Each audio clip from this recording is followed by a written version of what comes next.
یہ جو کتابوں میں لکھا ہے فقہ کی کہ جانور کی 7 چیزیں حرام ہیں، ناجائز ہیں، اس پہ بھی بعض لوگ اعتراض کرتے ہیں یہ حنفیوں نے اپنی طرف سے نا ایک حلال کو حرام کر دیا۔ ان 7 چیزوں میں خصیتین بھی ہیں، جانور کی پیشاب گاہ بھی ہے اور رسولی بھی ہے۔ بھائی یہ اسی وجہ سے فقہاء نے اس کو ناجائز قرار دیا ہے کہ یحرم علیہم الخبائث، نبی کا ایک وظیفہ یہ بھی تھا کہ وہ خبیث چیزوں کو حرام کر دیں گے۔ تو اب ہر چیز میں انگلی پکڑ کے نہیں بتایا جائے گا یہ حلال ہے یہ حرام ہے، کچھ چیزیں تو بتائی جائیں گی، کچھ اصول اور ضابطے بتا دیے جائیں گے۔ جو جانور کے رسولی نکلتی ہے وہ گندا گوشت ہوتا ہے جو پھوڑے کی شکل میں آتا ہے، اس پھوڑے کو کھانے کے لیے الگ سے حدیث کی ضرورت نہیں ہے کہ پھوڑا کھانا حرام ہے جانور کا، سمجھ میں آ رہی ہے بات؟ اس کے لیے اتنا کافی ہے کہ وہ گندا گوشت ہے، وہ غلیظ ہے۔ اسی طرح یہ جو خصیتین ہیں یہ بھی پیدا کرتے ہیں گندگی کو۔ گردے جو ہیں وہ پیشاب کو فلٹر کر کے نکال دیتے ہیں، گردے پیدا نہیں کرتے گندگی، جبکہ یہ سے پیدا ہوتی ہے گندگی، الگ نہیں کیا جا سکتا گندگی کو اس سے۔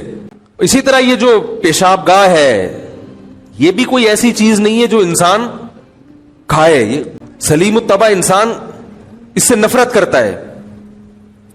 اب اس پہ دلیل ہم سے مانگتے ہیں قرآن میں کہاں لکھا ہے، حدیث میں کہاں لکھا ہے؟ بہت سی چیزیں حدیث میں ہوتی ہیں، اس کے لیے تفقہ چاہیے، بصیرت چاہیے۔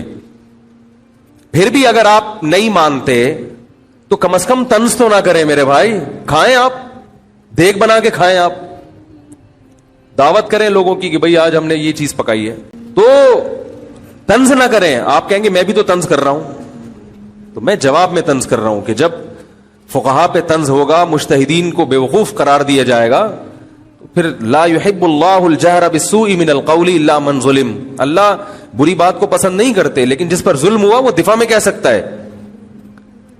اختلافی مسئلہ ہے، بعض مجتہدین کہتے ہیں حلال جانور کی سب چیزیں حلال ہیں، تو ٹھیک ہے ان کی رائے ہے، وہ بھی قابل احترام ہمارے لیے۔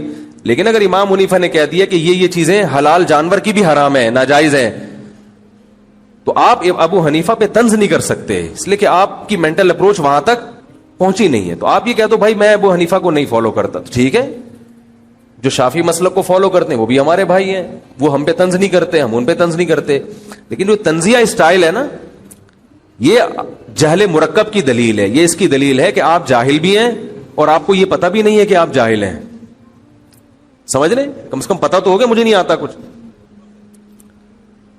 تو جب لباس کو پاک رکھنے کا حکم تو باڈی کو اس سے زیادہ، اور انٹیریئر جو ہے وہ اس سے بھی زیادہ، تو اس میں کوئی مشکوک چیز بھی نہ جائے، جس کے تبھی امام حنیفہ نے اس کو حرام نہیں کہا، مکروہ تحریمی، ناپسندیدہ۔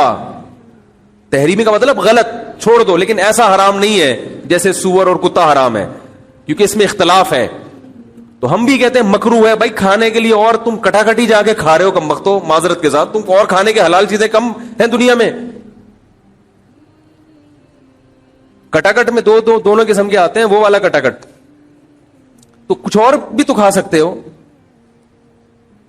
تو یہ، اور اس پہ بہت دلائل ہیں، لیکن وہی بات ہے ٹاپک ہی چینج ہو جاتا ہے، پھر میں الگ ہی ٹریک پہ چل نکلتا ہوں۔